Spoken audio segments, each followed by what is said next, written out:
প্রিয় দর্শক, ব্যবসা বাণিজ্য অর্থনীতি জাতীয় ও আন্তর্জাতিক এই সেক্টরে বিভিন্ন বিষয় নিয়ে প্রতি সপ্তাহের এই দিনে আমি শারমিন মিশো হাজির হয়ে যাই এটিএন বিজনেস অ্যান্ড ফিনান্স অনুষ্ঠান নিয়ে। সবাইকে স্বাগত জানাই আমাদের আজকের এই পর্বে। করোনার কারণে পুরো বিশ্ব যখন থমকে, ছোট ছোট কিংবা বড় ব্যবসায়ীরা তাদের ধরন পাল্টে, স্ট্র্যাটেজি পাল্টে বিভিন্নভাবে টিকে থাকার চেষ্টা করছে। উঠে আসছে অনেক অনেক নতুন সম্ভাবনা। আমাদের আজকের আলোচ্য বিষয় সাম্প্রতিক সময়ে বাণিজ্য ও অর্থনীতির ভাবনা। এই বিষয়ে আপনারা যে কোনো কিছু জানতে কিংবা জানাতে ফোন করতে পারেন এই নাম্বারটিতে 0281897766। এই অনুষ্ঠানটি সরাসরি ফেসবুক থেকে দেখতে লগ ইন করতে পারেন ফেসবুকে, এবং পেজটি হচ্ছে এটিএন বাংলা লাইভ। আমাদের স্টুডিওতে আজকে যিনি উপস্থিত আছেন তাকে পরিচয় করে দিচ্ছি। আমাদের মাঝে রয়েছেন ডক্টর মাহফুজ কবির, গবেষণা পরিচালক, Bangladesh institute of international and strategic studies. আমাদের সাথে আরও যুক্ত হবেন কিছুক্ষণের মধ্যে জনাব B Khandaker, chairman, united glory of Bangladesh. চলে যাচ্ছি আমাদের আজকের উপস্থিত আমাদের গেস্টের কাছে। আপনারা নিশ্চয়ই আমাদের সঙ্গে থাকবেন এবং আমাদের এই আলোচনার সাথে যুক্ত হবেন। অনেক ধন্যবাদ আপনাকে আমাদের সাথে আসবার জন্য। যে বিষয়টা নিয়ে কথা বলছি, যে আজকের টপিকটা একটু ব্রডার সেক্টরে, আমরা বিভিন্ন সেক্টর নিয়ে কথা বলতে চাই এবং কোন দিকে যাচ্ছে। আমাদের বছরটি শুরু হয়েছে করোনার মধ্য দিয়ে, দ্বিতীয় ঢেউ, তার মধ্যে টিকা চলে এসেছে, অনেকের নতুন সম্ভাবনা, অনেকে যারা থমকে ছিল তাদেরও একটা নতুন সময়ের মধ্য দিয়ে হয়তোবা তারা পদক্ষেপ নেবে, এই চিন্তায় রয়েছে। এটা আপনার কাছে জানবো যে যদি স্টিমুলাস প্যাকেজ, যেটা মানুষের সুবিধার্থেই করা হয়েছিল, সময় উপযোগী একটি ডিসিশন ছিল, সেই জায়গাটা থেকে এখন ডিস্ট্রিবিউশন তো হয়ে গেছে, কিন্তু আলটিমেটলি সেটা যখন মানি ট্রান্সফারটা যখন হচ্ছে, সেই জায়গাটার এখন বর্তমান কি অবস্থা রয়েছে? ধন্যবাদ। আসলে করোনা শুরু হওয়ার পরপরই যে লকডাউনটা করেছিলেন এই সরকার, তো এইটার একটা ভালো ফলাফল আমরা দেখিয়েছি। যদিও ব্যবসা বাণিজ্যের উপরে অনেকখানি নেতিবাচক প্রভাব ছিল ওটার, কিন্তু সার্বিকভাবে যে করোনা যাতে না ছড়ায় সেই জন্য যে উদ্যোগটা নেওয়া, সেটা কিন্তু অর্থনৈতিক সংকোচনের ফলেও জনস্বাস্থ্যের উপর একটা বেশ ইতিবাচক প্রভাব তৈরি করেছিল। এবং যদি আমরা আসলে ডিস্ট্রিবিউশনটা দেখি অন্যান্য আশেপাশের যে দেশগুলো, সেগুলোর তুলনায় কিন্তু আমাদের এখানে সংক্রমণের হারটাও কম এবং আসলে মানুষের মৃত্যুর হারও অনেকখানি কম। তো এমন ঘনবসতিপূর্ণ যে দেশ, সেই দেশের এবং আমরা যে আমাদের অর্থনীতির যে ভাইব্রেশন, যেটা আমরা বড় রকমের একটা উল্লম্ফনের মধ্যে দিয়ে যাচ্ছিলাম, যে হঠাৎ করে সেটার উপরে একটা প্রেশার তৈরি হওয়া, সেইখান থেকে কিন্তু আমরা মোটামুটি সাফল্যজনকভাবেই আসলে এটাকে মোকাবেলা করেছি। এবং আমাদের গত অর্থ বছর যে অর্থনৈতিক প্রবৃদ্ধি, যেটা টার্গেট ছিল সেটা চেয়ে কম হয়েছে, কিন্তু বেশ ভালো একটা প্রবৃদ্ধি আমরা অর্জন করেছি, 5.24%। এবং সেখান থেকে কিন্তু একটা বড় আশার জায়গা তৈরি হয়েছে যে আস্তে আস্তে শিথিল করার কারণে লকডাউন, ব্যবসা বাণিজ্য কিন্তু একটা স্বাভাবিক দিকে আসছে। এবং এই মুহূর্তে যে অবস্থা আর কি, যে নতুন বছরে যে করোনার টিকা আসার কারণে এখন কিন্তু মানুষ আবার ঘুরে দাঁড়াচ্ছেন। যারা ঘরে ছিলেন তারা কিন্তু বাইরে এসছেন, এবং অনেকে ঘরে বসে নানান রকমের ব্যবসা বাণিজ্য শুরু করেছেন, যেটা ট্রেডিশনালি আমরা দেখতে পেতাম না। অনেক নারীরা তারা ব্যবসা শুরু করেছেন, অনেক নতুন ধরনের যে প্রোডাক্টগুলোর কথা আমরা জানতাম না, সেই প্রোডাক্টগুলো কিন্তু বাজারে আসছে। এবং কোনো না কোনোভাবে মোবিলিটিটা কম থাকলেও কিন্তু আমরা ভালো করছি, একেবারে আমরা কিন্তু দমে যাইনি। এটা একটা ভালো দিক, যে বাংলাদেশের মানুষের মধ্যে যে আশা, তার যে সম্ভাবনা, সেই সম্ভাবনা সবসময় জেগে থাকে। এটা একটা বিষয়। আর একটা বিষয় হচ্ছে এই যে প্রণোদনা প্যাকেজ, এটা মাল্টি ডাইমেনশনাল প্যাকেজ আসলে সরকার ঘোষণা করেছিলেন। এর মধ্যে যেরকম যে নগদ সহায়তা একেবারে শুধুমাত্র ব্যবসা বাণিজ্য নয়, সেখানে কিন্তু একেবারে এই প্রণোদনা কিন্তু একদম যারা মার্জিনালাইজ গ্রুপ, তাদেরকেও টার্গেট করে অনেক সময় করা হয়েছিল, যার ফলে যে ক্ষুদ্র, মাঝারি এবং বড়রা আসলে অনেকখানি পেয়েছে। বলা হচ্ছিল যে আসলে প্রথম দিকের যে সহায়তা, সেই সহায়তা বড়রা পেয়ে যাচ্ছেন, ছোটরা পাচ্ছে না, যে স্মল মিডিয়াম এন্টারপ্রাইজেস। কিন্তু আস্তে আস্তে ব্যাংকগুলো কিন্তু তাদের দিকেও ফোকাস দিয়েছে। কিছুটা ডিসক্রিমিনেশন হয়েছে, খুব স্বাভাবিক, যে যারা বড় তাদের আসলে দরকারটা অনেক বেশি, তো সেই বিষয়ের দিকেও আসলে একটুখানি ওইটা হয়ে গেছে ওইরকম একটা অবস্থা। কিন্তু আলটিমেটলি শেষের দিকে হলেও এই যারা হচ্ছে ছোট, তারা কিন্তু পাচ্ছে এবং তারাও আশা নিয়ে আবার ঘুরে দাঁড়াচ্ছে। এটা একটা ভালো দিক। এই ডিসবার্সমেন্টের সময়ে অনেক সময় আমরা কমপ্লিকেশনসের সম্মুখীন হই, কিন্তু এইবারের প্যাকেজের পরে আপনার কাছে কি মনে হচ্ছে যে distribution whatever it is, but ডিসবার্সমেন্টের জায়গাটা কিরকম স্বচ্ছ? ডিসবার্সমেন্টের ক্ষেত্রে যেটা আসলে বড় একটা সমস্যা আমাদের, এটা স্ট্রাকচারাল প্রবলেম, যে ব্যাংকগুলো আসলে ছোটদেরকে দিতে চায় না ঠিকমতো, তার কারণ জামানতের সমস্যা বা অনেক ক্ষেত্রেই তাদের সঙ্গে যে ব্যাংকের সম্পর্ক সেই সম্পর্কগুলো বিবেচনা করা হয়। জি। তো সেই বিষয়গুলো থেকে আসলে আমরা অত বেশি বের হয়ে আসতে পারিনি, যেটা আসলে খুব দরকার ছিল। তার কারণ যারা ছোট তারা কিন্তু আসলে অনেক বেশি কর্মসংস্থান তৈরি করে এবং তাদের যে উন্নয়নের যে প্রভাব, দারিদ্র্য বিমোচনের যে প্রভাব, সেই প্রভাবটা আসলে অনেক বেশি। বড়রা কি হয়, ওরা ক্যাপিটাল ইন্টেন্সিভ হয়, সেখানে আসলে কর্মসংস্থানের সুযোগটা একটু কম থাকে, যার ফলে টাকার যে মার্জিনাল ইউটিলিটি, তার যে ইম্প্যাক্ট, সেই ইম্প্যাক্টের জায়গাতে কিন্তু ছোটরা ভালো। জি। তো সেই বিষয়টা আসলে প্রায়োরিটি বেসিসে যদি ব্যাংকগুলো প্রথমেই তাদেরকে টার্গেট করতো, তাহলে সেই ক্ষেত্রে হয়তো এই যে পুনরুদ্ধারটা আর একটু গতি পেত। কিন্তু শেষে হলেও কিন্তু এই ডিসবার্সমেন্টটা তাদের কাছে গেছে, অনেকখানি ফান্ড গেছে। তো এটা একটা ভালো দিক। কিন্তু আমরা হয়তো ওইরকম একটা অবস্থা করতে পারতাম, কিন্তু আমরা একটু পারিনি। কিন্তু শেষের দিকে হলেও এটা কাজ করেছে, সেটা একটা ভালো দিক। আচ্ছা, আমরা যদি ওভারঅল ম্যানুফ্যাকচারিং সেক্টর কিংবা আরএমডি সেক্টরের সাথে তুলনা করি, এখন গত বছরের শুরু এই বছরের শুরু অবশ্যই পার্থক্য হবে, কিন্তু এখন আমরা কোন জায়গাটায় রয়েছি বা আমাদের কি মনে হচ্ছে এই সেক্টরটার অবস্থান সম্পর্কে? এই প্রণোদনা প্যাকেজ যেটা প্রথমেই কিন্তু আসলে পেয়েছে আরএমজি, তার কারণ এটা আমাদের আসলে ব্র্যান্ড। বাংলাদেশ বলতে যদি পৃথিবীর কেউ কোনো কিছু জানে, তাহলে সেটা কিন্তু জি। আমাদের যে আরএমজি সেটা। তো আরএমজির ক্ষেত্রে যেটা হয়েছিল আসলে, যে আন্তর্জাতিক চাহিদা, ওই জায়গাতে একটা বড় রকমের ধস এসেছিল। তো অনেকেই আসলে অর্ডার বাতিল করেছিল বা জি। অর্ডারটাকে একটু ডিফার করেছিল। তো সেই জায়গাতে আস্তে আস্তে আমাদের যে বিজিএমএ, বিকেএমএ, তারা কিন্তু বেশ ভালো রকমের একটা ইনিশিয়েটিভ নিয়েছে, এবং যার ফলে বিদেশি ক্রেতারাও কিন্তু আস্তে আস্তে ফিরে এসেছেন আমাদের এখানে। কিন্তু তারপরেও যদি আমরা এক্সপোর্টের পারফরমেন্সটা দেখি, যে এই বছরে একেবারে জানুয়ারি পর্যন্ত, মানে জুলাই থেকে জানুয়ারি, সেখানে কিন্তু কিছুটা কমে গেছে আমাদের ওভারঅল যে নিটওয়্যার এবং ওভেন দুইটাতেই। জি।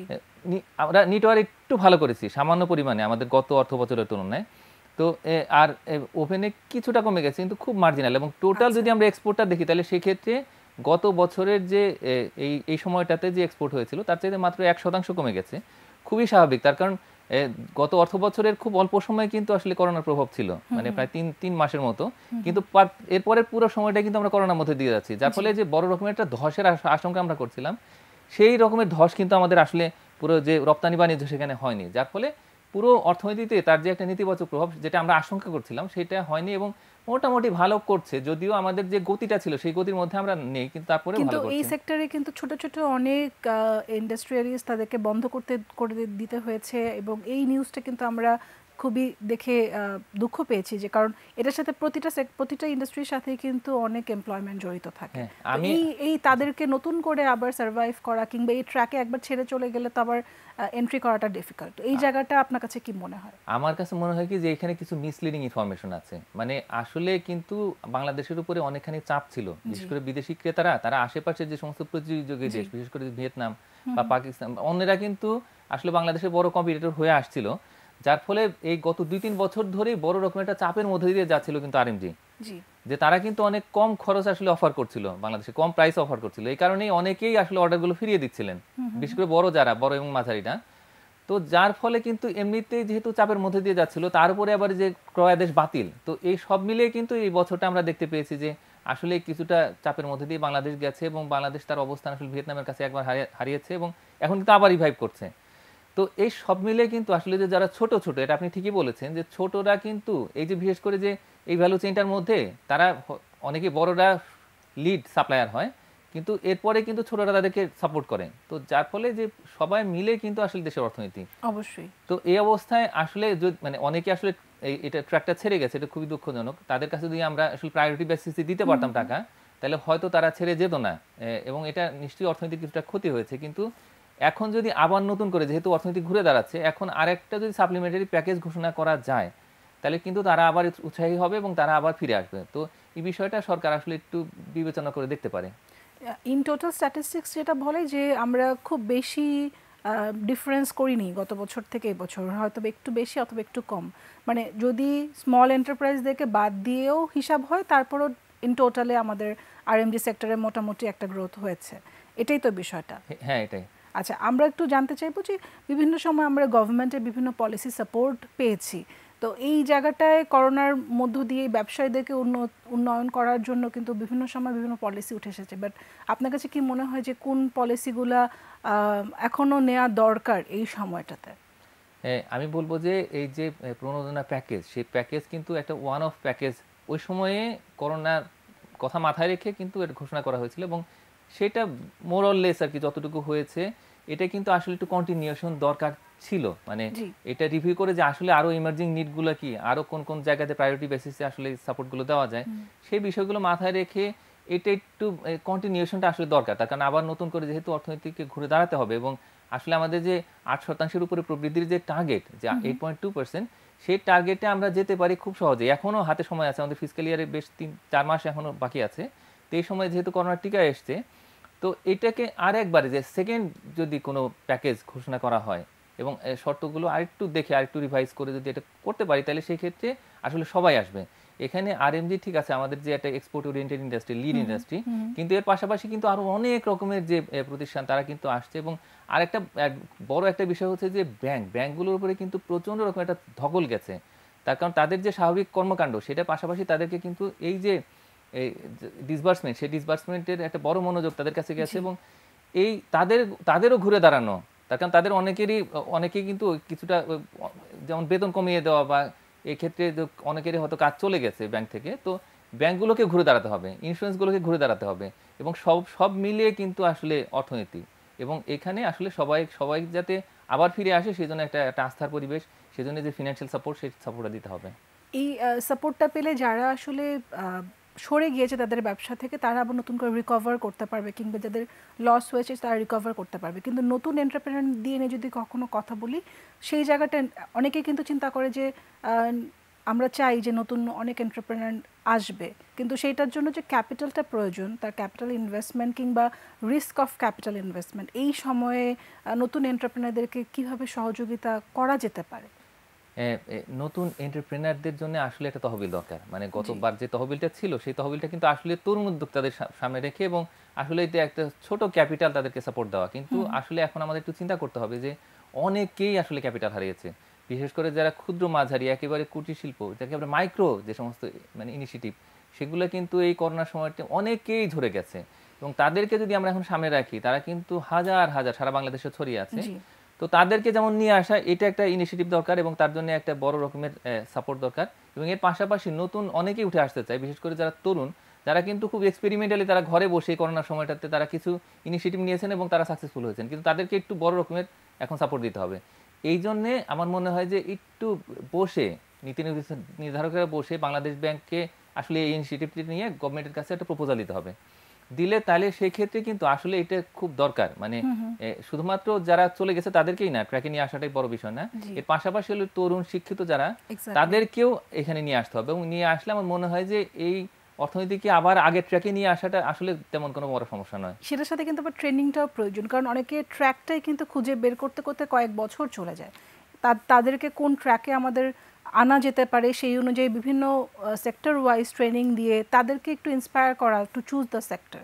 হ্যাঁ, এই জায়গাতে আমাদের কিছুটা ঘাটতি আছে বলে আমার কাছে মনে হয়। আমাদের এসএমই ফাউন্ডেশন তারা কিছু ট্রেনিং দেয়, কিছু ছোট ছোট ট্রেনিং আমরা পাচ্ছি মানে উদ্যোক্তাদের জন্য দেখা যাচ্ছে, কিন্তু আসলে প্রাইভেট সেক্টর থেকে যে এন্টারপ্রাইজ ডেভেলপমেন্ট, সেটার জন্য যে ট্রেনিং, সেই ট্রেনিংটা আমাদের পার্শ্ববর্তী দেশ যেমন ভারত, তারা অনেক রকমের ট্রেনিং দেয়। তাদের ইউনিভার্সিটিগুলোতে অনেক কোর্স আছে, কিন্তু আমরা আসলে ট্রেডিশনাল ইউনিভার্সিটিগুলোতে আসলে সেই থিওরিটিক্যাল কোর্সগুলো করিয়ে থাকি। আসলে আমরা ওইরকমভাবে আলাদা করে ডেডিকেটেড ট্রেনিং যে টু ডেভেলপ দ্য এন্টারপ্রেনার্স, তো এই জিনিসগুলো কিন্তু আমরা করছি না ওইভাবে। তো এখন এই প্রাইভেট সেক্টর যদি এগিয়ে আসে, মানে সরকার তো তার লিমিটেড ক্যাপাসিটি থেকে অত ওরকমভাবে করতে পারে না।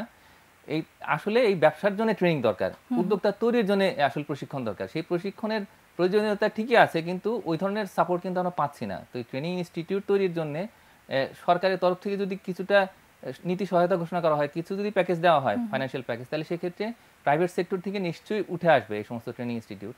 এবং যদি ট্রেনিং দেওয়া যায়, তাহলে সেক্ষেত্রে নিশ্চয়ই আমাদের তো সবাই সৃজনশীল, যারা অনেকে ব্যবসা করতে চায়, কিন্তু আসলে তারা আসলে কোন দিকে যাবে, কি করবে, কোন সেক্টরটাকে বেছে নেবে, সেগুলো কিন্তু তারা বুঝতে পারে না। তো এই কারণে আসলে ট্রেনিং দেওয়াটা খুব জরুরি। অবশ্যই। আমরা যদি মেডিকেল সেক্টর নিয়ে কথা বলি, আমরা কিন্তু করোনার সময় বুঝতে পেরেছি এই জায়গাটা আরও অনেক বেশি ডেভেলপমেন্ট দরকার।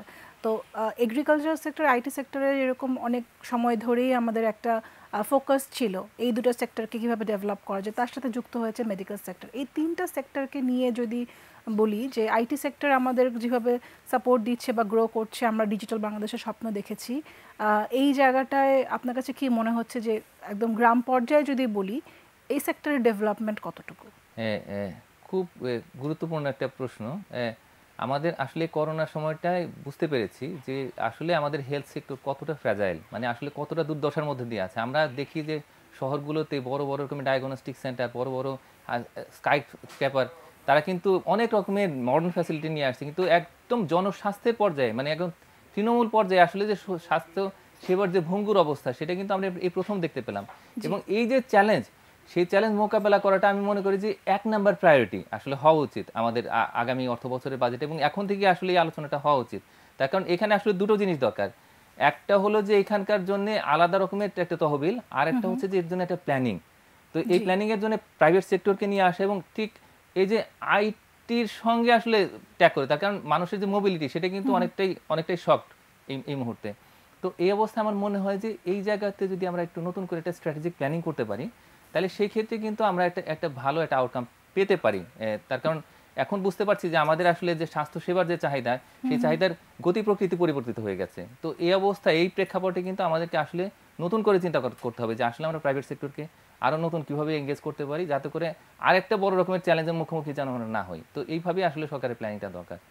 সেটাই। এবং মেডিকেল সেক্টর নিয়ে যদি আপনি বলছিলেন, তো এই সেক্টরে আমরা দেখতে পেরেছি যে এই করোনার সময় অনেক নতুন ব্যবসায়ীরা উঠে এসেছে এবং অসাধু কিছু ব্যবসায়ী উঠে এসেছে, এবং যাদের মধ্য দিয়ে এমন কিছু আইটেমস আমাদের সাধারণ জনগণের হাতে এসে, যেটা আসলে খুবই একটা সেফটি প্রসিডিউর মেনটেন না করে। তো এই জায়গাটায় আসলে সরকার কি পদক্ষেপ পরবর্তীতে নিয়েছে?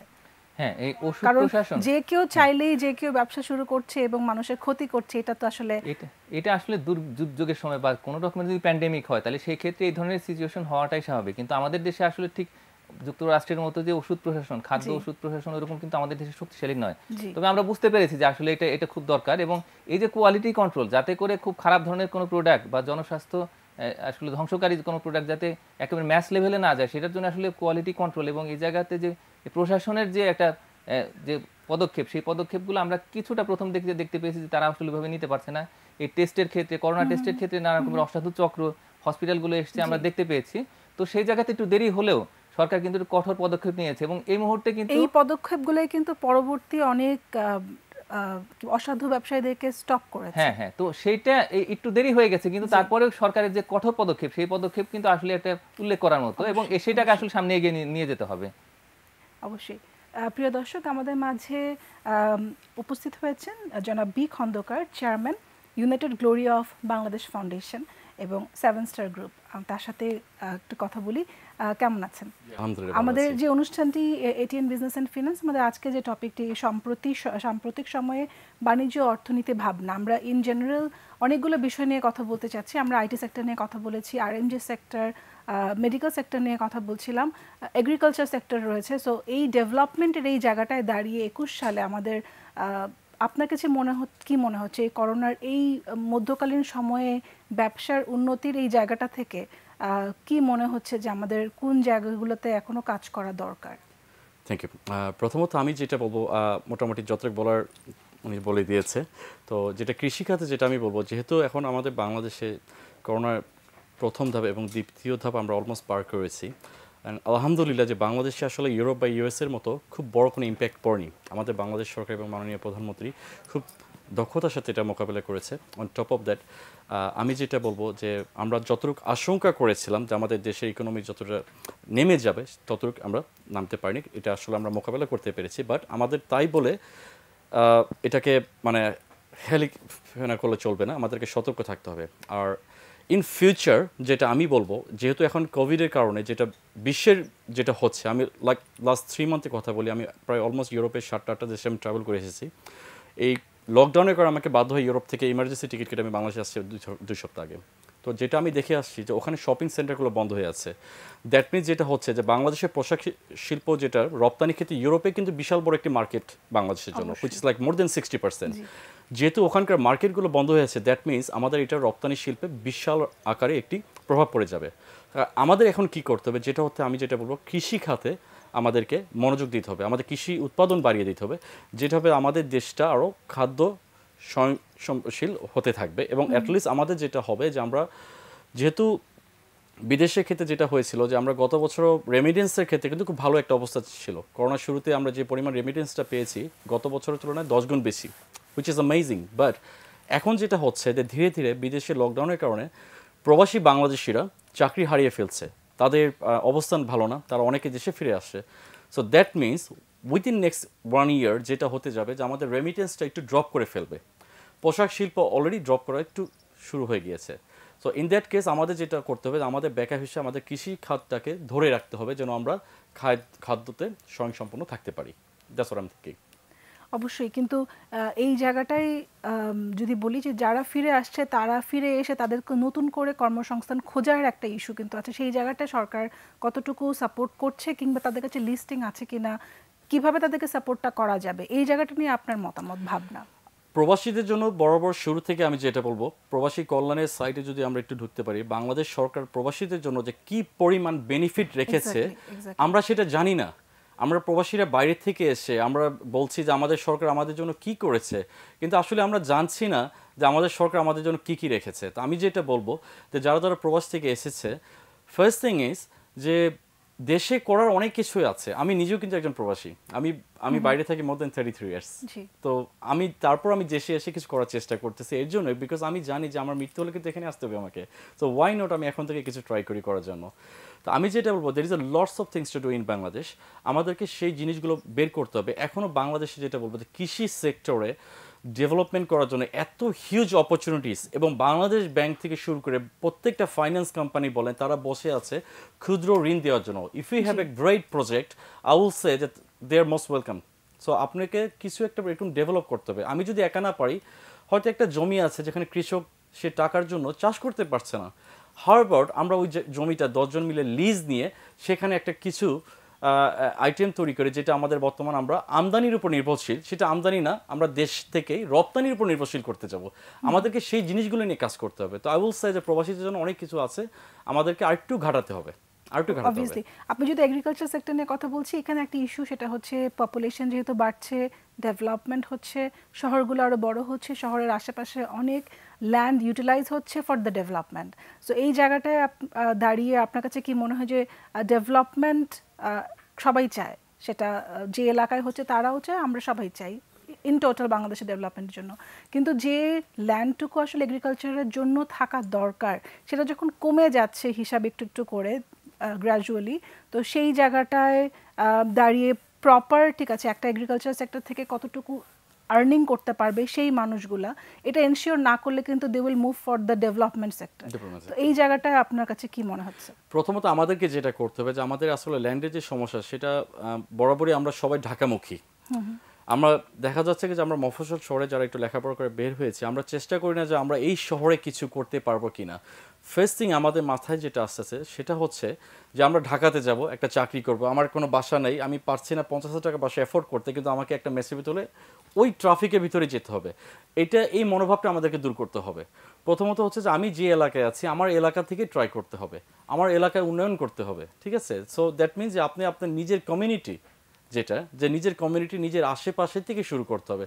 ঢাকামুখী মনোভাবটা আমাদেরকে বন্ধ করতে হবে। আর ল্যান্ডের যেটা ক্ষেত্রে আমি যেটা বলবো, যেহেতু আমাদের গত 5 বছর আগে বা 10 বছর আগে আমাদের যে প্রোডাকশন ক্যাপাসিটি ছিল বাংলাদেশে, সেটা কিন্তু অবশ্যই অনেক বেড়েছে। এখন বাংলাদেশের সরকারের সহযোগিতায় তারা যে পরিমাণ কৃষকদেরকে সহযোগিতা করেছে, এটা অনেক বেড়েছে। এবং আই উইল সে দ্যাট আমাদের এখনও যে পরিমাণ ফাঁকা জমি পড়ে আছে, যদি আমরা সেগুলোকে কাজে লাগাই, তো আই ডোন্ট থিঙ্ক যে এখানে খুব ডিফিকাল্ট কিছু হবে, শুধু আমাদেরকে কাজে লাগাতে হবে সবাই মিলে, সেটা আমি বলবো আর কি। যে ফরেন ইনভেস্টমেন্ট, এই জায়গাটা আমরা কতটুকু কাজ করা দরকার, কাজ করতে পারছি? কারণ যারাই ইনভেস্টমেন্ট করতে আসবে তারা অনেক কিছু চিন্তা করবে, political stability, capital investment risk, return, এবং আমাদের এখানে ইউটিলাইজেশনের যে জায়গাটা, সব কিছু চিন্তা করে কিন্তু ইনভেস্টমেন্টগুলো আমরা পাবো। তো সেই জায়গাটায় আপনি কি বলবেন? হ্যাঁ, ধন্যবাদ। আসলে নতুন বছরে আমাদের এই যে এফডিআইটাকে একটু নতুন করে চিন্তা করতে হবে। তার কারণ করোনার সময়টা আমরা দেখেছি যে সারা পৃথিবী জুড়ে কিন্তু এক ধরনের স্লো ডাউন, একটা কন্ট্রাকশনের মধ্যে দিয়ে গেছে, এবং সেটার ইম্প্যাক্ট কিন্তু বাংলাদেশে পড়েছে। মানে গ্লোবাল বড় বড় যে সমস্ত ইনভেস্টর, সেই ইনভেস্টরও কিন্তু আবার বিশেষ করে যেমন সৌদি আরব, তারা একটা কথা ছিল যে বাংলাদেশে ইনভেস্ট করবে, বা অন্য জায়গায়, তারাও কিন্তু আসলে কন্ট্রাকশনের মধ্যে দিয়ে গেছে। এবং এখন আমাদের পলিসিটা একটুখানি আমার মনে হয় রিশাফল করা দরকার আছে। বিশেষ করে বিডার এখানে একটা বড় রোল আছে, তার কারণ যে ইনভেস্টমেন্টগুলো পাইপলাইনে ছিল সেগুলোকে নিয়ে আসা একটা বড় চ্যালেঞ্জ। তার কারণ তাদের অর্থনীতিগুলো কিন্তু আসলে অনেকখানি ক্ষতিগ্রস্ত হয়েছে, তারা নিজেরা রিকভারির মধ্যে দিয়ে আছে। এটা একটা বিষয়। আর একটা বিষয় হচ্ছে যে আমাদের যে এই যে ইনফ্রাস্ট্রাকচারগুলো আছে, মেগা ইনফ্রাস্ট্রাকচার, যেগুলোকে আসলে টার্গেট করে কিন্তু লং টার্ম যে প্রজেক্টগুলো বাইরের যে জয়েন্ট ভেঞ্চারগুলো সেগুলো আসছিল, সেগুলো কিন্তু আস্তে আস্তে ভালো হচ্ছে। মানে আমরা এই করোনার মধ্যেও এগুলো চালিয়ে গেছি। আমাদের মেট্রো রেল, আমাদের যে অন্যান্য যে পদ্মা ব্রিজ বা অন্যান্য যে সমস্ত যে এনার্জি প্রজেক্টগুলো, সেগুলো যেহেতু ভালো করছে, সুতরাং এখন একটা বড় সুযোগ যে এগুলোকে আসলে হাইলাইট করতে হবে। তার কারণ এখন মাননীয় প্রধানমন্ত্রী শেখ হাসিনা কিন্তু পরিষ্কার করে বলে দিয়েছেন যে আমাদের এখনকার যে ডিপ্লোমেসি সেটা কিন্তু ইকোনমিক ডিপ্লোমেসি, যে অর্থনৈতিক কূটনীতির মাধ্যমে আমরা আমাদের দেশের ইমেজটা ভালো করা, সেখানে এফডিআই সেটা সর্বোচ্চ গুরুত্ব পাচ্ছে। তো এখন বিডার দায়িত্ব হলো যে এটাকে একটু হাইলাইট করা, যে আমরা রেডি হচ্ছি এবং আমরা খুব শিগগিরই আসলে এলডিসি থেকে গ্র্যাজুয়েট করব। তো এখন আমাদের দেশে আসো, তার কারণ মানে গ্রোথের দিক থেকে কিন্তু আমরা ভালো করেছি, এটা কিন্তু অলরেডি ছড়িয়ে গেছে সারা পৃথিবীতে। তো এখন এই জিনিসগুলোকে হাইলাইট করে, বিশেষ করে পজিটিভ জিনিসগুলোকে হাইলাইট করে তুলে ধরতে হবে, যাতে করে যারা ইনভেস্টর, যারা চিন্তা ভাবনা করছিলেন, তারা যাতে একটা পসিবল ডেস্টিনেশন হিসেবে বাংলাদেশকে বেছে নেন। এখানে ঝুঁকি আছে, এটা উন্নয়নশীল দেশে এরকম ঝুঁকি থাকেই। তবে এটাও ঠিক যে আমরা কিন্তু অনেক রিফর্ম করেছি, আমরা অনেক কিছুই আসলে এখন ইজি করে দিয়েছি ব্যবসা বাণিজ্য। তো সেইগুলোকে মাথায় রেখে এবং সেগুলো একটু হাইলাইট করে যদি আবার আসতে শুরু করে, তাহলে সেক্ষেত্রে আমরা মানে আমাদের অর্থনীতি আবার নতুন করে গতি পাবে। অবশ্যই ঠিক এফডিআই ফরেন ইনভেস্টমেন্টের এই বিষয়টা আপনার কাছে, যেহেতু আপনি বাইরের সাথে বাংলাদেশে একটা কানেক্টিভিটি করছেন, এই জায়গাটায় আপনি যেহেতু সরাসরি কাজ করছেন, আপনার কাছে কি মনে হয় যে সাপোর্টটা আমরা কীরকম পেতে পারি, এবং is it only for the bigger enterprise, নাকি ছোট ছোট সেক্টরগুলোতে আমরা সাপোর্ট পেতে পারি? আচ্ছা, ধন্যবাদ। তো প্রথমত হচ্ছে যেটা বিগার এন্টারপ্রাইজ যারা they know what to do, তারা তাদের রাস্তা বের করে দিতে পারে। আর ছোটো ছোটো এন্টারপ্রাইজ যারা, সেটা আমরা বর্তমান বাংলাদেশে গত 5 বছরের রেজাল্ট যদি দেখি, এখন ছোটো ছোটো অনেক কোম্পানি আছে যারা সরাসরি বাইরের ইনভেস্টরের সাথে সরাসরি কাজ করছে এবং দেশে ইনভেস্টমেন্ট যেন আরও বেড়ে যায় সেটা নিয়ে কাজ করছে। অন টপ অফ দ্যাট, আমাদের যেটা নিজস্ব একটি সবচেয়ে বড় বেনিফিট যেটা হচ্ছে আপনার জনশক্তি যেটা, সেটা হচ্ছে আমাদের নিজস্ব একটি, যেটা আপনি যদি একটু ভেবে দেখেন যে একটা ইউরোপিয়ান কিন্তু পারবে না একটা দেশে যে কাজ করে দেশে টাকাটা ইন করাতে, বা একটা আমেরিকান পারবে না, একটা জাপানিজ পারবে না, but we can do that. So এটা আমাদের একটা প্লাস পয়েন্ট। আমি যেটা বলবো যে হ্যাঁ, ওইটার পাশাপাশি আমাদের একদম এন্টারপ্রাইজ থেকে শুরু করতে হবে, ছোটো ছোটো কোম্পানি। এছাড়াও আমাদের জনশক্তির দিকেও আরেকটু নজর দিতে হবে।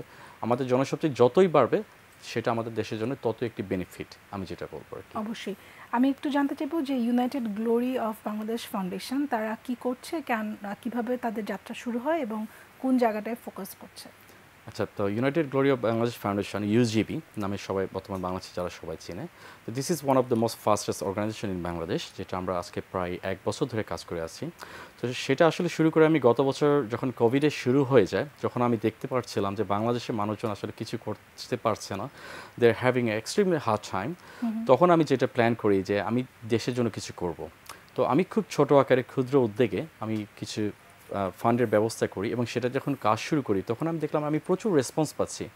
তখন আমি একটি ক্রাউড ফান্ডিংয়ের প্রজেক্ট আমি ডেভেলপ করলাম, যেটা আমি করে দেখলাম যে যদি আমরা মোটামুটি বাংলাদেশের 10% পপুলেশন যদি আমরা পাশে দাঁড়াতে পারি, দ্যাট মিনস আমরা এই বর্তমানে এই পরিস্থিতিটা কাটিয়ে উঠতে পারবো।